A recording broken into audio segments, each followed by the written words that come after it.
there is no point of pushing yourself to that point of failure. I think there's a big disconnect. Oh, welcome back to Monday Morning Motivation. Before we get into today's episode, if you aren't already, make sure you hit that subscribe button so we can keep on growing and learning together. I feel like the winter uglies are hitting me kind of hard. It's actually a little bit better now that the week is kind of towards the end, but I feel like I can't even complain because it is still warm. The sun hasn't really been out too much, but my acne is kind of, as we know, on this journey, and it's slowly getting a little bit better. But when you're just pale and you have acne everywhere, and maybe it's just the time of year. I don't know if it's a universal thing or my body just knows that I used to be sad at this time. I don't know. If you feel this way, let me know. I also owed you guys my doctor update for the week, but my update is I cannot go for another 30 days-ish because of the whole insurance debacle. If you did not hear that last week, you figure things out as you get into adulthood, into marriage, things we just didn't know.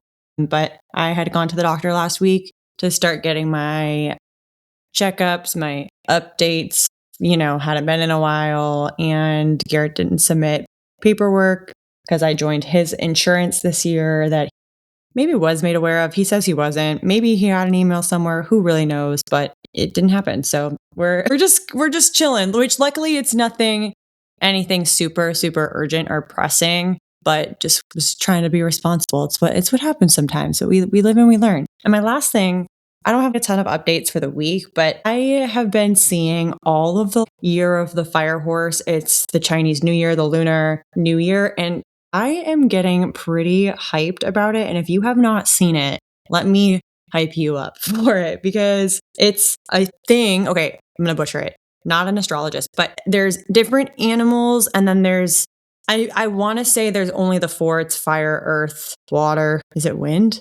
I think there's 4 elements. I don't know if there's more for the Chinese New Year aspect of it, but the fire horse, those two together, it only happens every 60 years. And it's very much about change and all the fruits of your labor kind of coming to life, and just a lot of, for mine, I'm an ox or something. It's based off of the year you were born too for the Chinese part. Again, not a real astrologist, but it was very much all of your new things you want to do. It's the time to launch it, all the things you've been working on. So, which is exciting because I have a lot of things I want to do and launch and try and all the things this year. So it's really helping me stay excited. I know that's a theme of mine, is just how to keep that new year motivation kind of trickling in as we get into this winter time of year. But that's been helping. I've kind of gotten Garrett into the astrology a little bit. He has CoStar on his phone now, and I have the little widget, and sometimes they're really funny. I have some of the funny ones screenshotted, but it will literally, one time it said stay feral, which honestly ended up being relevant for the day. But sometimes they're funny. Sometimes they're little truth bombs. Sometimes they're just relevant. This is obviously not an ad, but 9 out of, I would say honestly, out of 10 times are accurate, which again, even Garrett's are sometimes, most of the time, actually really accurate, which I don't know. I love that kind of stuff. And I think he's slowly converting and thinking it's a little less woo-woo. I don't know. But that's not the point of the episode. It kind of does transition me into the topic of the week, which I'm sure if you haven't seen, go watch the Olympics. Alysa Liu, the ice skater, has really caught everyone's eye, not only because she's amazingly talented, but she has opened the doors, opened the conversation about mental health in athletics, in professional sports, which if you haven't seen any of it, brief overview, but she won the Olympics, the youngest ever US Olympian, when she was 13 for figure skating, which is insane to me. That's not the point, but it's insane. But she then went, when she was 16, she went to Beijing. She placed 6th place and was just, I read when I was researching a little bit more, there was a quote from her of just being actually relieved when they were over.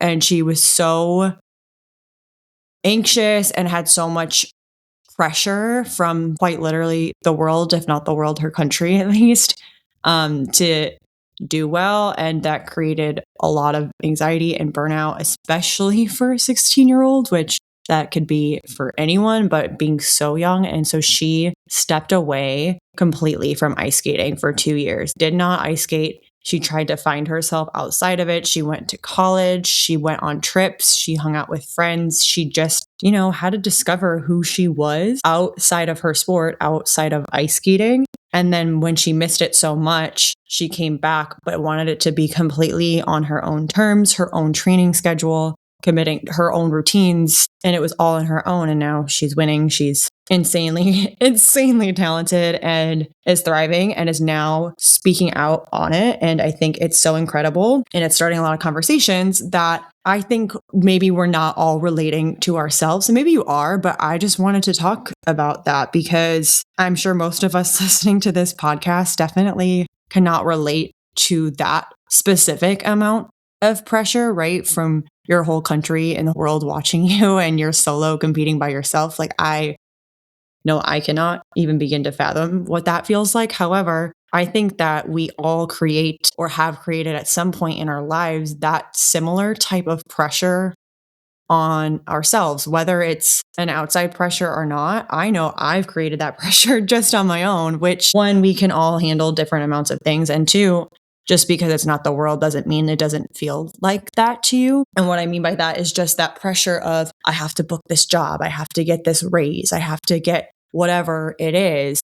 And we put that pressure on ourselves. And it can feel very similar to the pressure she probably felt, but on a smaller scale. And I think my point is there's a point where you have that much pressure and then you do feel that burnout because we get focused and we're driven and we want we want our goals so bad. But then we also can get to that point of burnout, of mental crash out, and it gets really fuzzy. And I think that what we can learn from her is that we don't have to let it get to that place. We don't have to wait until we're going to have a mental breakdown and we have no sense of identity outside of dance, our craft, to take the opportunity to walk away, to step away, take a break, find who you are outside of a dancer. And it's something that I obviously preach. I think for myself, it took me a little bit longer to maybe really find that, but I have always had that sense of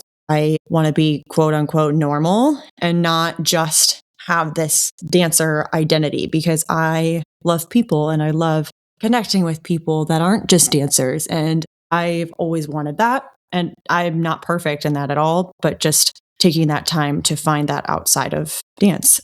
And I also think I wanted to talk a little bit about burnout in general and what that looks like again, because her case is obviously very unique and very extreme. But I think that we often miss what burnout can look like. And for me, just from my experience, what like burnout did start to look like in certain seasons is dreading going to class or dreading going to auditions, losing focus when I'm training, losing that motivation. Not that you're always going to be motivated every day, but losing the overall motivation to want to go to things. Another big one for me was feeling like I was sacrificing parts of my social life. So feeling like I was missing out on things I really wanted to go do because of that pressure I was putting on myself that I had to be in every class or I had to be doing every intensive or audition for it to be that I was all in. I think overall exhaustion in general is another big burnout sign. And for me also is just a lot of anxiety, a lot of getting in my head and having that negative chatter. I think when we're burnt out, obviously you're at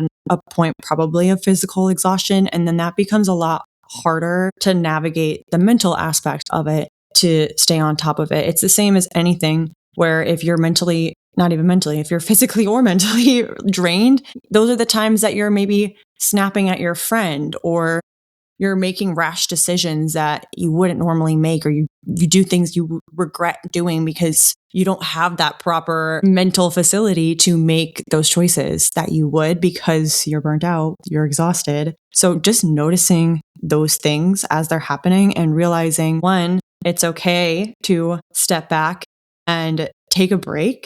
And that can be for a day. It could be for a week. It could be for a month. I think as athletes, as dancers, we forget that muscle memory is our best friend. Muscle memory is amazing. I have a friend that she just was in a car accident. Well, not just, but a few months ago was in a car accident. And it took her a second to get back into dance and get back into her craft because that's a traumatic event and it was a lot on her body. But when she ended up going back to the studio, going back to class, I remember her saying to me, like, whoa, I feel so much better. It was worse, the anticipation of going back and being afraid of what I had lost. But then once I was there, it actually was a lot better than I expected. So my point of that is if you are not mentally there, if you're mentally burnt out or physically burnt out, like there is no point. There's no point of pushing yourself to that point of failure. And I think the second part of her story and my point here is that being clear on your why is so, so important because when she came back to the Olympics, Alysa being when she came back, she missed it. She wanted to do it. She had that desire to compete again because she loved it. And now look what happened. She performed amazingly. She has that confidence in herself and her voice to speak out on her story. So I think that is something to consider as well, is being clear on your why, both in your long-term goals and your short-term steps to get there. I talk a lot about being super intentional with the classes you take or the mentors you hire, or whatever you're doing.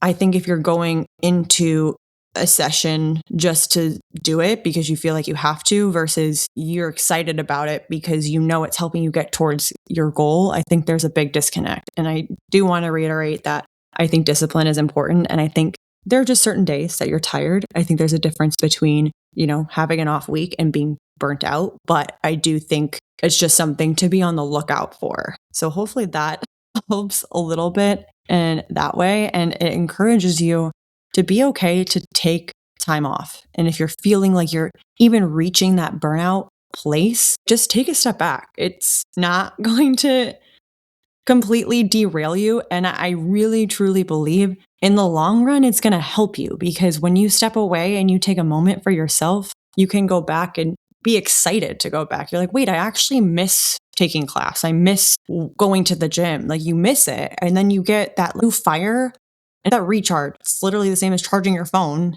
essentially, your mental battery. you have to have a moment to recharge and do things that fuel you and find yourself outside of dance because it is exhausting. It's exhausting to do the same thing. It's the same reason why you don't just work 24/7 or you don't just hang out with your friends 24/7 because doing the same thing all the time is exhausting. And I took some time to think about it as well because I'm always like, oh, just go home and take some time off, or if you don't live at home, or go visit a friend, even just plane tickets or gas, everything's expensive and you can't always take off of work. So I thought about some things not as expensive. But I mean, if you're in a city, anywhere really, like go to a free event. I feel like there's so many events now. Go do something new. Like you guys, literally, I'm recording this obviously before Monday, but I'm going curling this weekend. So random, which I will report back next week on that. But I'm going curling. I don't think it was free, but I don't remember how much it cost, but do what you can in your budget. But there's free events you can go do. Speaking of curling, I'm not probably going to continue curling, but in general, starting a new hobby. I don't know. You could go knit. You could start painting. You could start what is that word I'm looking for?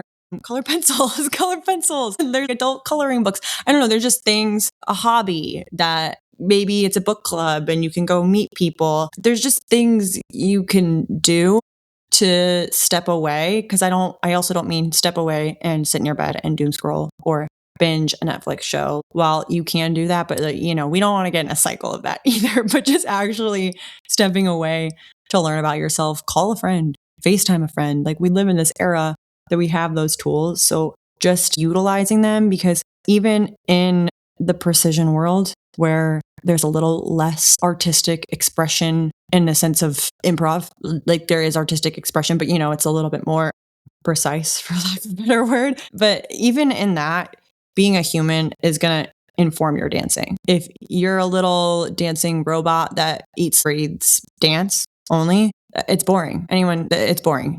Tough love. So go do other things. It's going to help you, even if you're not listening to this from a dancer perspective, whatever you're doing, you have to have other things because you have to live life. Even me, if I'm posting content, I can't post a vlog and I'm just sitting doing nothing all the time. Like, that's boring.